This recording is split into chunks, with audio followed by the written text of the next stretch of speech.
Let me ask you something. How many times have you been the hardest worker in the room? And I mean the hardest worker, and somebody else got the promotion. You came in early. You stayed late. You trained the new people. You solved the problems nobody else knew how to solve. And when the time came, they called somebody else's name.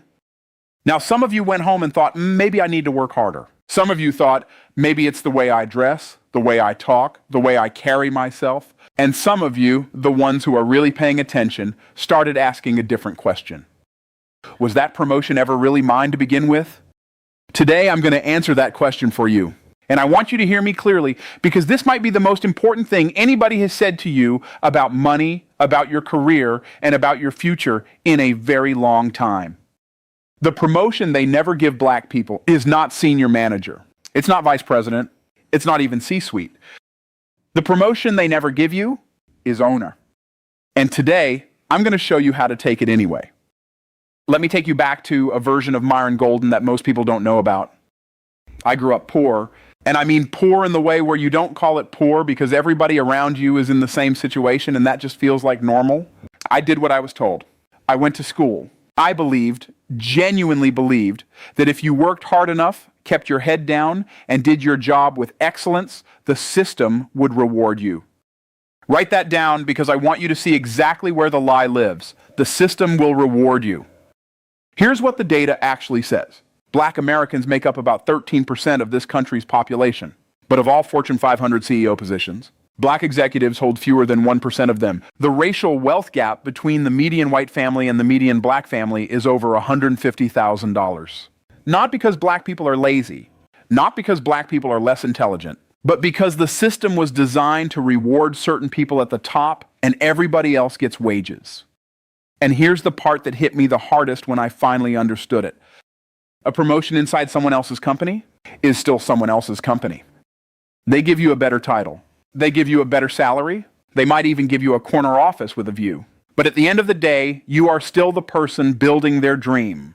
You are still the person making them wealthy. And when times get hard, when the economy shifts, when the board makes a decision, when they need to cut costs, you are an expense, not a partner, an expense. Let me say that again so it really lands. A promotion inside someone else's company is still someone else's company. The promotion they never give you, the one that actually changes the trajectory of your family for generations, is the promotion from employee to owner. Now I need to teach you something. This is the framework that changed my life, and I believe it will change yours too if you let it. There are 4 levels of economic value. 4 levels at which a person can operate in this economy. And the level you're on right now determines almost completely how much money you make, how much freedom you have, and how much wealth you leave behind. Level 1, implementation. This is physical labor. This is trading your hands and your time for money. Construction workers, drivers, factory workers, data entry, administrative work. Level 1 is not shameful. There is dignity in every kind of honest work. But level 1 has a ceiling, and that ceiling is low because you can only work so many hours. Your body can only do so much. When you stop, the money stops. Level 2, unification. This is management. You're not doing the work yourself anymore. You're organizing the people who do. Supervisors, team leads, middle managers. Level 2 earns more than level 1, and it requires a different skill set. But here's the truth. You're still inside someone else's structure. You're still executing someone else's vision. You're a better employee, not a different kind of person. Level 3, communication. This is where things start to shift. Level 3 is sales, marketing, speaking, persuasion, content creation, teaching. This is the ability to move people with words, to make them see something they didn't see before, to want something they didn't know they wanted. Level 3 earns dramatically more than the first 2 levels because ideas scale in ways that labor never can. One salesperson can close millions of dollars. One speaker can change thousands of lives. One piece of content can reach millions of people. Level 4, imagination. This is ownership. This is the ability to create systems, to build organizations, to hold assets that produce income whether you show up or not. Level 4 is where real generational wealth lives. It is not built in a day, but it is built by regular people who made a decision to stop asking permission. Now here's the part I need you to sit with. Most black Americans, through no fault of their own because of how this system was designed, are hired at level 1 and 2, praised at level 1 and 2, and kept at level 1 and 2. The skills required for level 3 and 4, Sales, persuasion, marketing, ownership, investing are not taught in our schools. They are not encouraged in our communities. And in many cases, they are actively discouraged. Because a person who knows how to sell can build their own business. A person who knows how to own assets doesn't need a job. And a person who doesn't need a job doesn't need to be managed. You don't need permission to move to a higher level. You just need to know that the level exists. Now, I have to talk about something that some people don't want to say out loud. But I'm not in the business of comfortable lies. I'm in the business of uncomfortable truth. This is not an accident. In 1921, there was a place called Greenwood District in Tulsa, Oklahoma. You may know it by another name, Black Wall Street. Over 35 city blocks of black-owned businesses, banks, hotels, theaters, law offices, medical practices. This was a community that had built itself from the ground up, post-slavery, in less than 2 generations. It was proof, living, breathing, economic proof, that black Americans could not only survive in this economy, they could dominate it. And then, in one weekend, it was burned to the ground by a mob. With the assistance of the local government, over 300 black people killed, over 10,000 left homeless, and the wealth that had been accumulated over decades erased. That was not the only time. Redlining kept black families from buying homes in neighborhoods that were appreciating in value, the same homes that became the primary wealth-building tool for the white middle class. The GI Bill after World War II, one of the greatest wealth transfer programs in American history, was systematically denied to black veterans who had fought and bled for this country. Every time black wealth started to accumulate, the system found a way to interrupt it. Now write this down, because I need you to hear me clearly.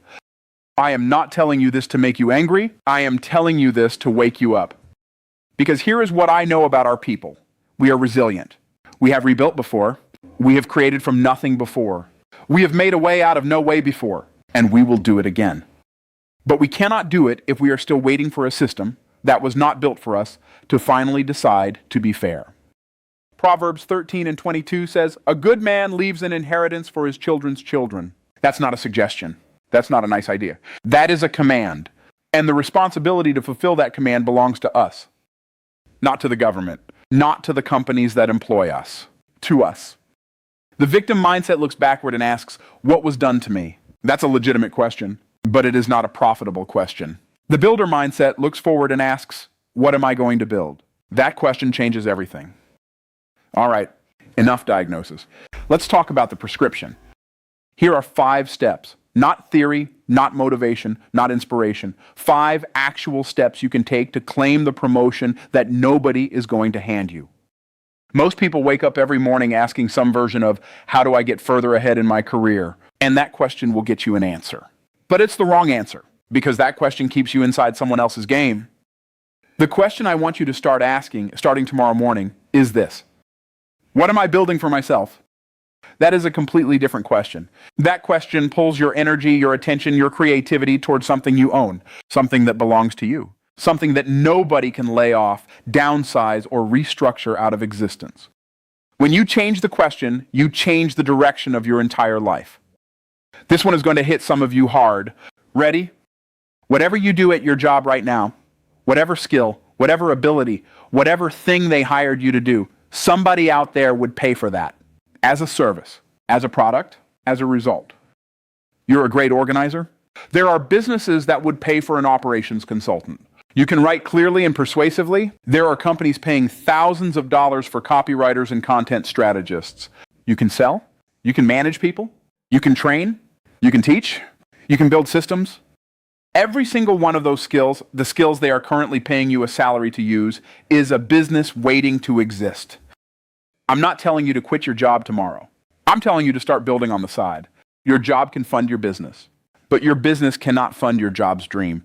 So while you're there, clock in, do excellent work, and then come home and spend an hour, 2 hours, 3 hours building the thing that's yours.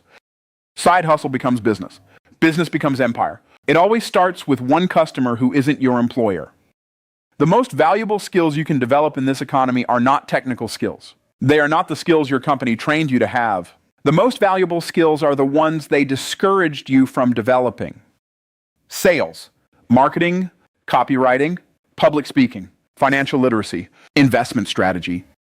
These are the languages of level 4, and most of us were never taught them. But here's the beautiful, liberating truth. They are learnable. These are not gifts. They are not talents you either have or don't have. They are skills. And skills can be acquired by any person who is willing to be a student. Read books, not novels. Not that there's anything wrong with novels, but the books written by people who have built what you want to build. Think and Grow Rich, Rich Dad, Poor Dad, The Millionaire Next Door. And then, this is the part most people skip, do what the books say. Don't just consume knowledge, apply it. Because information without application is just very expensive entertainment. They taught you how to be good at your job. Nobody taught you how to own your industry. That gap is your opportunity. There is a ceiling on how much you can earn by trading time for money. And most people never reach the ceiling because they spend their entire careers climbing toward it without realizing it exists. Here is the fundamental difference between wealthy people and broke people. And it is not intelligence, it is not luck, and it is definitely not the color of anyone's skin. Wealthy people build income streams that do not require their constant presence. Broke people build income that stops the moment they stop working. A higher salary is not financial freedom. It is a nicer cage with better food. Real freedom comes from assets, from ownership, from systems, from investments, from businesses, from intellectual property, from real estate, from anything that generates a return, whether you're at your desk or you're on vacation or you're asleep at 2 a.m. Pick one vehicle. Real estate, an online business, a service company, a product, a consulting practice. One vehicle. Go deep on that vehicle. Learn everything there is to know about how it works, how it makes money, what the risks are, how to minimize those risks. Do not diversify until you have mastered one thing. Because a shallow understanding of 10 things will not make you wealthy. A deep understanding of one thing will. The goal is not a bigger paycheck. The goal is a life that pays you even when you're not working. I need you to hear this last step because it is the one that separates people who get rich from people who build legacies. One wealthy person in a community is lucky. 10 wealthy people in a community is a movement. 100 wealthy people in a community is a culture. And a culture of wealth is generational. Black Wall Street was not destroyed because it was weak. Black Wall Street was destroyed because it was too powerful. They saw what we were capable of building together, and they were afraid of it. So, the assignment, your assignment right now, with whatever level of resources you have, is to build something that you can pass down. And then teach the people around you to build too. Mentor somebody. Invest in somebody. Pull somebody up with you. Because wealth is not a competition. There is enough room for all of us. Your children should not have to start from zero. Your grandchildren should not have to start from zero. The inheritance you build today is not just financial, it is knowledge, it is connection, it is proof that it can be done. That is how we rebuild what was taken from us. One family at a time, one business at a time, one generation at a time. I want to tell you about a woman who sat in a cubicle for 11 years. She was the best person on her team. Everybody knew it. Her manager knew it. Her manager's manager knew it. And for 11 years, she watched other people get the promotions she should have gotten. She did everything right. She asked for feedback. She implemented it. She took the extra assignments. She stayed late. She did all of it. And then one day, she made a different decision. She didn't quit. She didn't rage. She didn't post about it on social media. She sat down one Saturday morning with a notebook and a cup of coffee, and she asked herself, what am I actually good at? And who would pay me for that? She was good at HR. She had spent 11 years building systems, training people, resolving conflicts, designing onboarding programs. And she realized those companies she worked so hard for, they all needed what she knew. They would pay for it as a consultant, as an outside contractor, as a specialist brought in to solve a specific problem. She started on the side. First one client, then 2, then 5. Within 18 months, she had more business than she could handle. She hired someone to help her. Then she hired 2 more people. Today, she runs a consulting firm with 6 full-time employees and a list of corporate clients that includes companies 10 times bigger than the one that never promoted her. She didn't wait for permission. She took the promotion herself. And when I tell you this kind of story, I'm not telling you it's easy. I'm not telling you it happens overnight.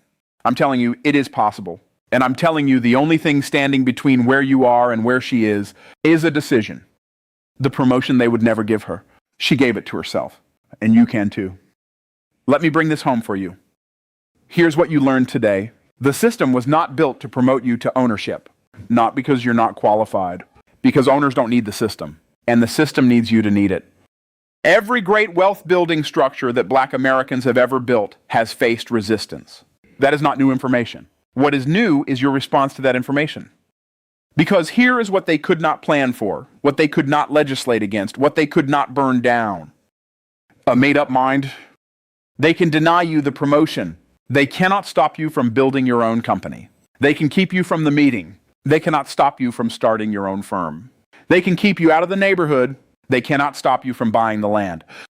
The promotion they never give black people is ownership. And nobody can give you that but you. And nobody can take it from you once it's built. Now here's my question for you. It's the only question that really matters as we close this out. Do you have enough courage to stop asking for permission? If your answer is yes, I mean really yes, not just a feeling in this moment, but a decision, then drop a comment below. Tell me, what level are you on right now? 1, 2, 3, or 4? Because I want to know where you are so I can help you get to where you're going. Hit that subscribe button. Hit the bell, because the next video coming is going to show you exactly how to make your first $10,000 without a degree, without startup capital, and without asking anybody for anything. I'm Myron Golden. This is Before You Die, and Before You Die are just getting started. Let's go.